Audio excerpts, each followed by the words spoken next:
All right, guys, and it's Freight Train again. Hopefully, with no technical difficulties this go around. This is the finals.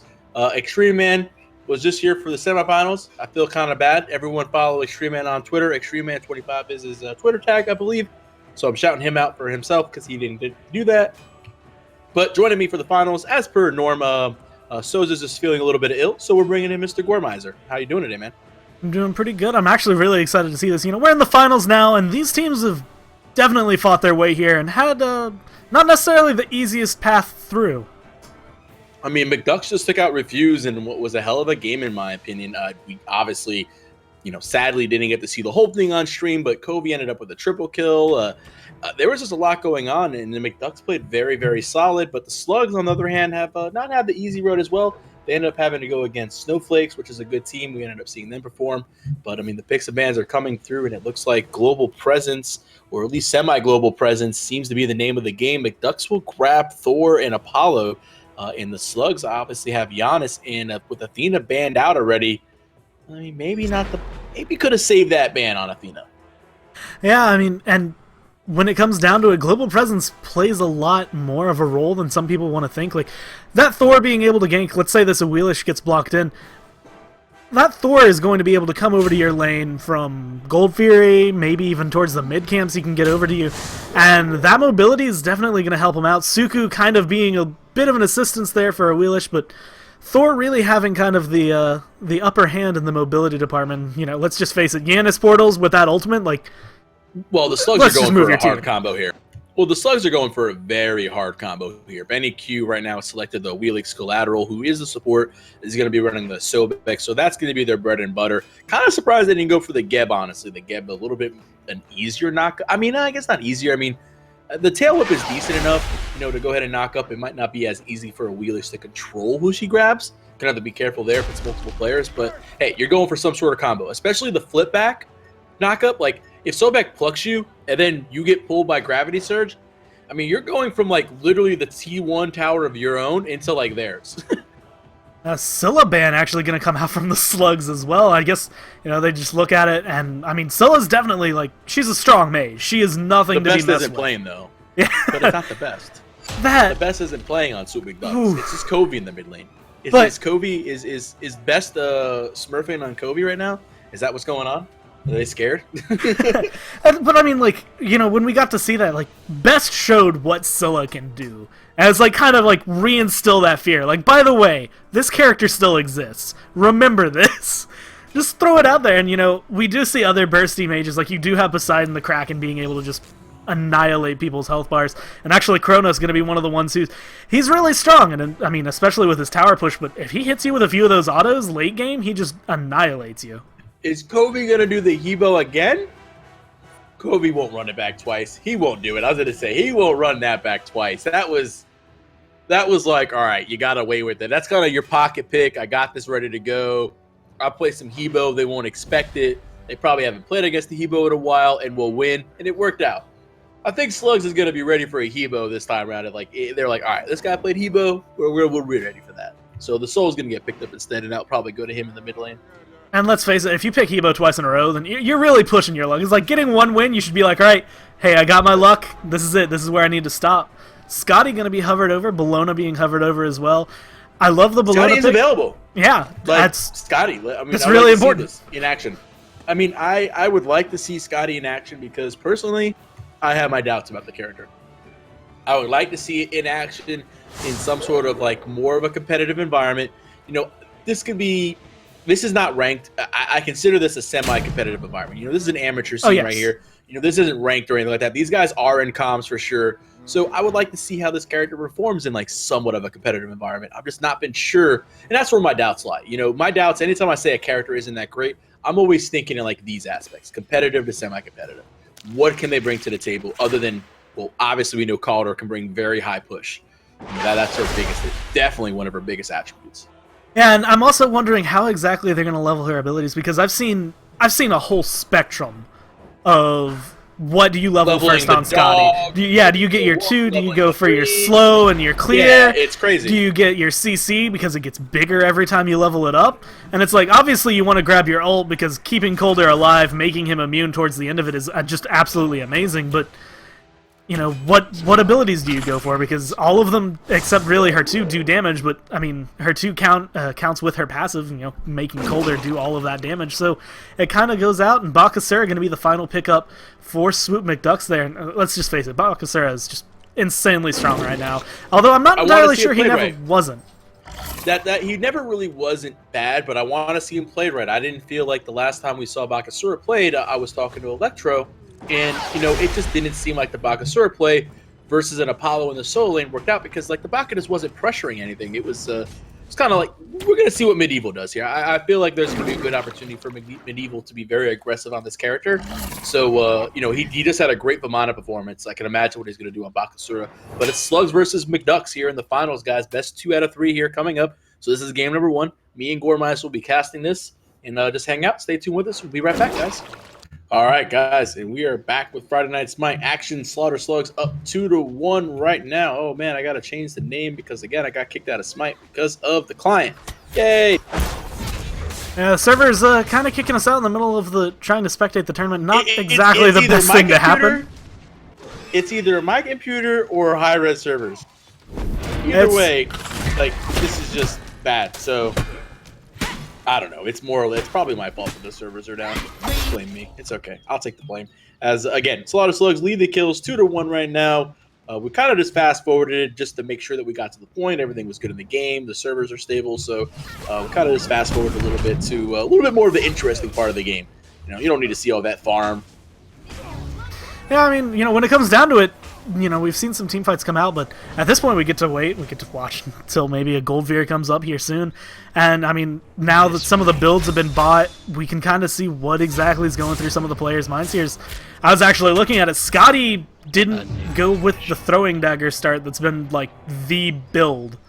She went with a Bluestone. Bluestone into boots. So looking, obviously didn't go with a pot. Benny Q going with a little bit of a different, you know, mobility-based type of, you know, start, I guess. I don't know. I mean, Scotty's a little bit more ability-based. Maybe he's going to go into the trans second. He just didn't want to start with trans. As Kumba, Thor's in the air on the left-hand side. He's going to jump on top of Benny Q. Purification forced out. Scotty uses the ultimate as well. Defensively, a little bit premature in my opinion. Wasn't really going to get anything out of that. Wasn't a reason to pop that ult, but that is going to be down. And, I mean, with this, we get to see, like, obviously Scotty's doing something right. She's sitting 1-0-1 in her lane. Apollo being the one who's got the 2 deaths for Swoop McDucks here. And when it comes down to it, you just know that Colder is going to be doing a little bit of work. Not necessarily the best use of ultimate there, but, I mean, the fact that Swoop McDucks used Thorald there and didn't get anything out of it is actually Supernova going to be coming down. Deanna's Portal going to go ahead and confirm the kill down onto the Soul. Mullet's going to be the one who's getting a lot of damage taken down to him. Kill Lateral going to be chasing that down. Mullet's stunned out, and it looks like Lurking in the Waters might be the thing that gets the kill. Yeah, Lateral going to take about 3 tower shots, though he's at a quarter HP, but Raxith here is the target of choice. Apollo ults in on top of it. Fear no with the so beautiful Benny Q. Calder is down and out, and that's what happens with Scotty if Calder's not available. All of a sudden, the boxing match becomes a very fair fight because it's always 2v1 against her, and now it was a 1v1, and Fear no takes advantage. Just going back to farm the mid lane, exactly, like, that fight wasn't exactly what Slaughter Slugs wanted, and I do feel like they overextended a little bit, and as it was, they ended up paying for it. I mean, they dropped a couple of kills there, and what was a 2-1 lead's now gone up to 4-4. The gold lead slightly in favor of the Slaughter Slugs, but it's not enough to really say anything at this point in the game. Well, yeah, okay, we'll take a quick peek at the graphs. I mean, as you said, there's an even game. I mean, there's nothing 100 point, 100 gold, 300, whatever. I mean, it's even. There's nothing going on right there. I mean, right now we're looking at a 4-4 tie for all intents and purposes. We're 7.5 minutes in the game, and we're literally starting from square one. But Thor has a 3-man stun, and he's just going to have to hammer on out of there. I think he was just walking around, and all of a sudden looked to his right and was like, oh, man, why are there so many people here? Collateral's going to line up this pluck as soon as his corporal form gets out of here, and he will get it. There's the pull by Panda Turtle. Is the Featherstone available? And it is. And that's going to be the kill. The Thor tries to go ahead and counter ult on top of that. Turtle is still pretty low. Has to be careful. Unstable Vortex is going to miss, and the Turtle still gets out of there. You know, one thing that went on just before that fight, and we kind of were talking about this, but Bakasura did Bakasura things. And did he eat the minion? Well, not the minion, but he ulted the tower to let his minions just start tanking it up. And he took Bologna's tower while Bologna was sitting there. Like, he didn't have any care in the world. He's just like, all right, I'm going to fight you. Let's go. Oh, yeah, that's Bakasura right there. That's the Bakasura that I know and love as Medieval playing it pretty well right now. 1-0 and 0. Read the marker. Looks like we do have a quick pause coming up right now by Medieval. As, yeah, this is where the servers obviously started to lag. You can tell everyone's kind of...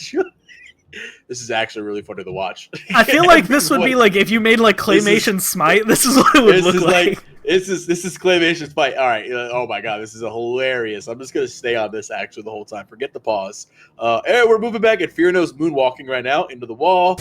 I guess this is fine. This is what happened with the servers, guys. So when the servers crash and you're in the middle of the game, this is what occurs. And it looks like another pause, and this one looks like it's actually going to be a pause this time, as opposed to like still moving around. And honestly, just looking at the position of everybody on the map, the most notable one is that BennyQ's pushing this tower. Hey, he's got Calder. He doesn't need to worry about anything. He's like, I'm good, man. I don't need to do anything here. Little cat ward hanging out there. Whose ward is that? Is that a blue ward? That is a blue ward. I like the cat ward. So cat ward's going to be there. BennyQ does have full stacks on Calder. All the health bar are available for him. It's a 3v1 scenario. Not really messing with it right now. Gold Fury is warded by blue. Sentries on both sides right here. So got a lot of coverage. Kobe's in a little bit of an awkward spot on the right-hand side. He's going to go back though around. And other than that, we're kind of just in that lull of action until the Gold Fury gets started. I'm actually really happy with Covey in this game because, you know, Soulstone got buffed recently. And giving that extra 60 magical power for every 5 stacks that you get on it, on someone like Soul, who's going to be auto-attacking a lot, like, I really like that idea. I like that build, because he's like, okay, you know what? Give me a little bit of extra burst for the Stellar Burst. And, I mean, against a Yanis, who's usually going to have a stronger clear earlier than Soul, I think, definitely going to help him out, because, I mean, even now, like, we can see Yanis just kind of goes, okay, Unstable Vortex, now the wave is yours. Well, both junglers making their way to the right-hand side.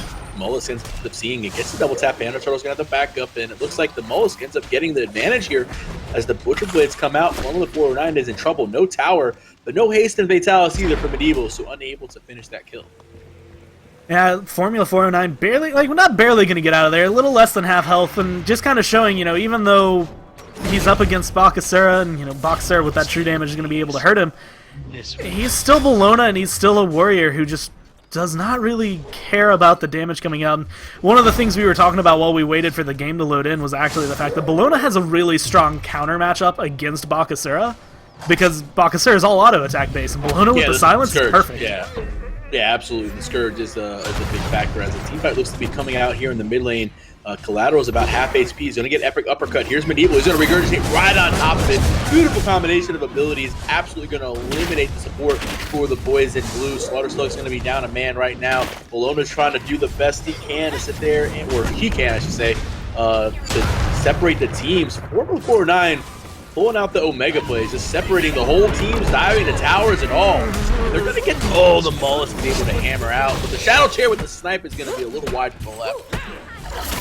So far, a full rotation. Medieval actually going to come in again, kind of rotating around the map, going to heal up, and not really much of an engagement for Slaughter Slugs here. They used a lot of ultimates, but they're not able to get anything. A nice portal, going to get a little bit of damage down onto the Kumba, but not really enough. Calder thrown out towards Medieval, a nice little bit of Ice Rink down on the ground, but all in all, Slaughter Slugs just kind of forced to disengage as Apollo coming back in onto Shadow Chair.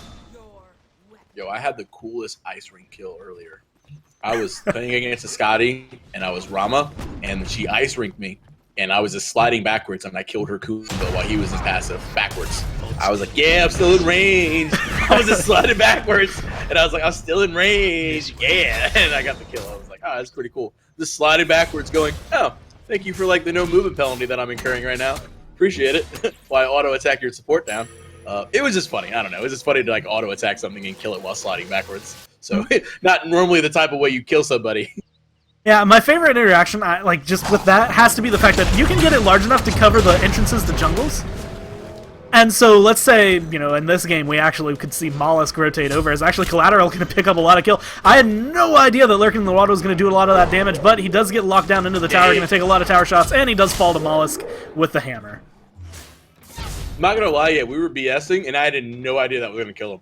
I was like, It's gonna do some damage, but we'll be okay.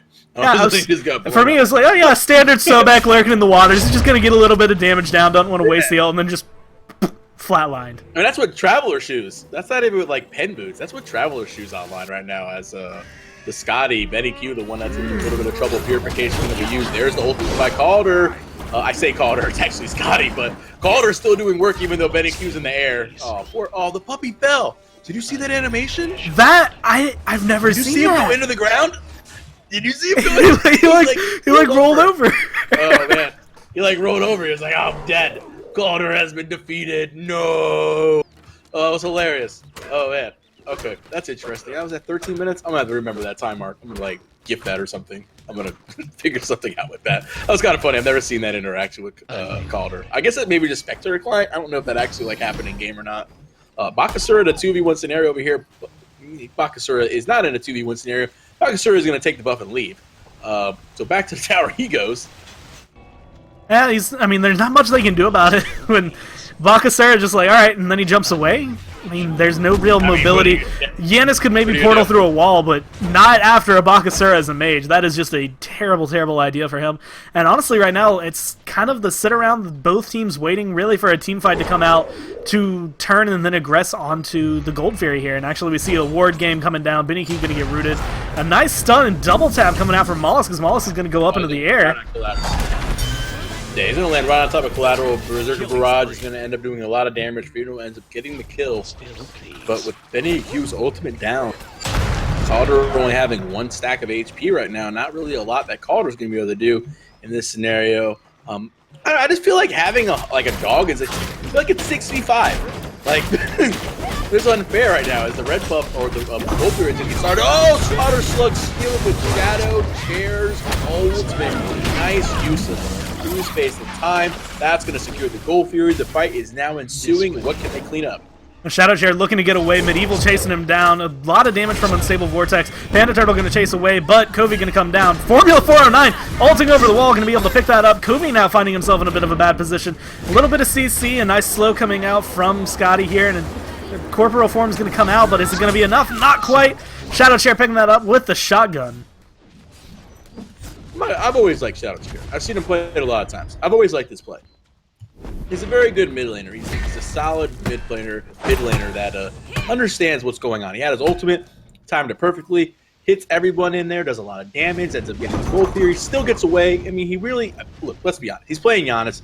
It's not hard to get away as Giannis, but it's still an understanding of like, what the character can do and how to play it. And he played it perfectly. And it just, it's a good job on his part to sit there and secure that Gold Fury because, the McDucks were actually making their way. If they get that Gold Fury, this plus 2,000 is a complete swing. It wasn't even game. And, I mean, you can look at the graphs, and you see the Gold Fury, like, it just shoots straight up. Now they're up 2,000 gold, 2,800 experience on the side of Slaughter Slugs. Fierno going to be in a little bit of trouble, forced to ult. Barely gets out of there with his life. It looked like Collateral was trying to charge up the ult just a little bit longer to get a little bit more mana out of it, but when it came down to it, it let Fierno get away, and, I mean, even still, sitting 9-7, they're still up in gold. It doesn't make too much of a big difference, as it looks like Covey's going to be the one that gets targeted out towards the mid lane. Oh, another snipe by Shadow Chair. I'm pretty sure he hit that on the mark, and Collateral ends up cleaning that one up. So making up for the drop kill pasta on the left-hand side by staying the ult too long. He'll get it on that side, and he's going to toss back. Mollusk a little bit late. That's twice now he's been late on Purification. And that's the second time it's going to cost him his life, honestly. He's gotten plucked now 2 times, and both times he's missed the beats. And we got There's that small interaction. It's a small interaction that you had, because it's like Sobek plucks, he grabs, and then he tosses back. So if you beads too late or purify too late, you're still going to get tossed back. So you need to make sure that you're doing like while the pluck's going on, or like while he hits you. With that fight, though, with that fight, we get to see Slaughter Slugs just go ahead and take down this tier 2. Like that, and like you said, that one little caveat for Mollusk turned into 2 towers for Slaughter Slugs. Like they saw it, they won it, they pushed it, and they come out ahead even further now. Left-hand tower now seems to be the objective in mind. Benny Q is here. Calder has can't see Calder's health stacks right now. Kind of wish there was a way to kind of tell that, but it is going to be tanking the tower right now. So Benny Q pretty much has everything maxed out. Looks like he was leveling the 2 first versus the 3 because that has one more spot available. That's going to end up being, obviously, the Rune of the Hunt. That's going to be all Calder's attacks that he can do, whereas the Permafrost is the Rink or Ice Rink. Oh, nice pluck into the pull. Feather Step. Got stopped the hammer. Feels bad for Mollusk right there. Not able to do too much. Yeah, Shadow Chair also getting a nice snipe through that, and a lot of damage coming down onto most of the members of Swoop McDucks here. Covey going to throw out a nice Stellar Burst, hit 3 members, and really, it's just a retreat fully for Swoop McDucks, going back under this Tier 2 tower. Not really wanting to fight, but on the other side of the map, we have Bologna pushing a Tier 2, so while it comes down to it, Bakasura looking like he's going to teleport in, forcing Formula 409 to retreat. As it is, Slugs are just sitting right at the tower line, like, alright, come on, let's fight. Let's go, get out of there. And they know they're smart enough to not tank the Tier 2 yet. Collateral might be able to tank it, but yeah. Yeah, I mean, Collateral's he can probably tank it. He's got a Sovereignty, which got a little bit of a buff. So we've seen this kind of back and forth, and Kumba's actually got, like, I feel like this is the old school build. Heart Ward, Sovereignty, and a Heart Ward, have to get this into another breastplate of some sorts, whereas, the Sovereignty got a little bit of a protection bonus for the aura, and that's going to help out a little bit. Collateral, really with no mana, either is going to have to be forced to ult or back, and he's going to choose to back. Bakasura's on the right. Actually, he's still going to go. They might try to make a play on Medieval, who's level 17, though. Bakasura, he's only 1-1-1, but he's level 17, but actually, Bologna, let me not talk about this. Bologna is level 19, I don't know gotten this farm in Collateral. Oh, that portal. Yeah, beautiful portal from Shadow Chair saves it, yeah. His Yanis has just been on point today. Like, all of the snipes, the portals have been on point, all of the unstable vortexes, like, almost every ability he has thrown this game has been for a purpose and has filled its purpose as well. Mollusk going to get a slight knock up there in the mid lane, and a nice slow and unstable vortex going to go down. He's sitting at level 13. Feather Step is going to do a lot of damage. The snipe not quite on the mark, and he does manage to teleport past Panda Turtle, and it looks like he's going to get away with that. So that's the time the purification was actually, I almost was like, did he just, wait, and then I realized that he actually purified the Feather Step, because he would have been rooted and crippled. You forget that the Feather Step ends up adding a cripple. Then I realized why he used purification, because then he was allowed to hammer out of it. Without that purification, that was a good use of the purification this time by the Mollusk, able to get himself out of that scenario.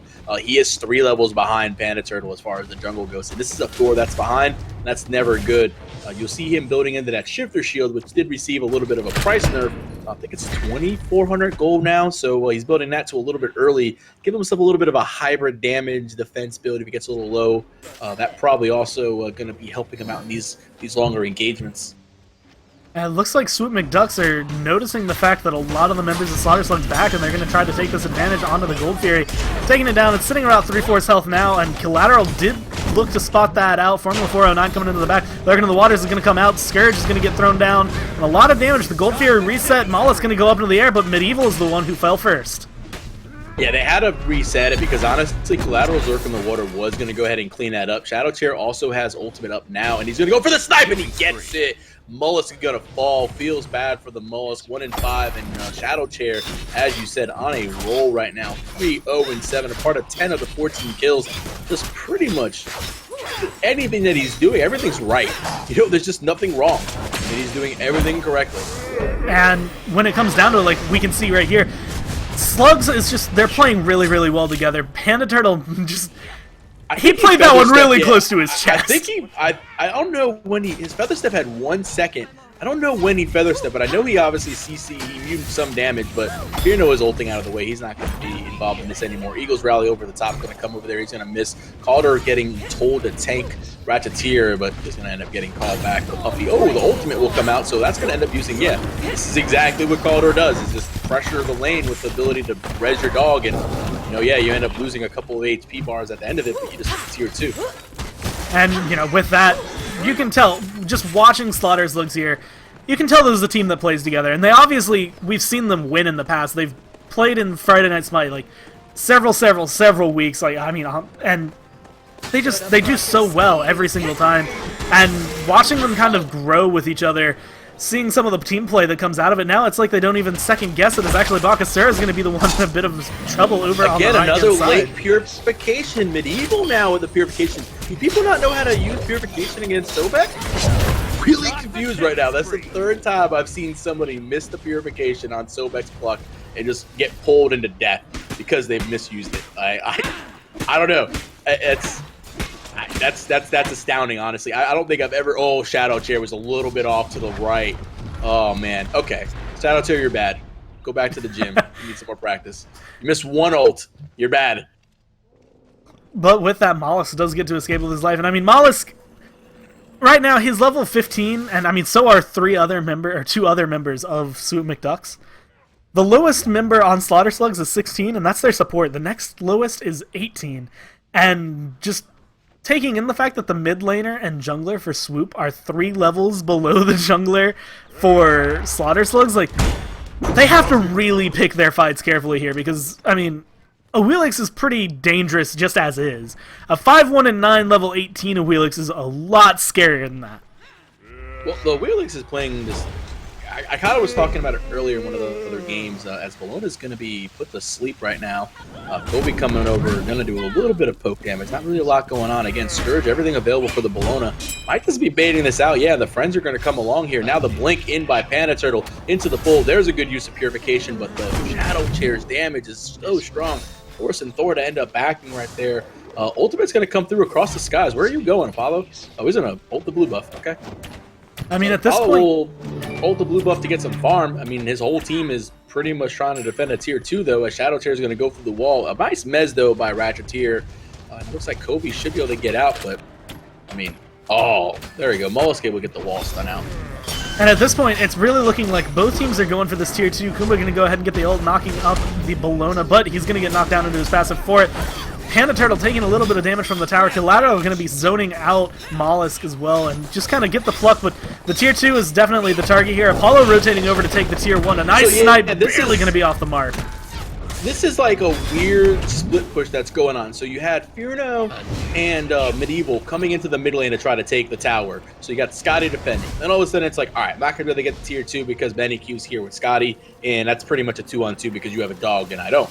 So they're going to leave. Then they're going to go ahead and get the tower over here. But the whole time, the right-hand side, you lose your tier 2. I mean, I don't really know how much worth it was to lose 1,500 gold and more map pressure and just get a tier 1 on the left-hand side. Like, you might have been able to make something happen if all 5 members were there versus the 4.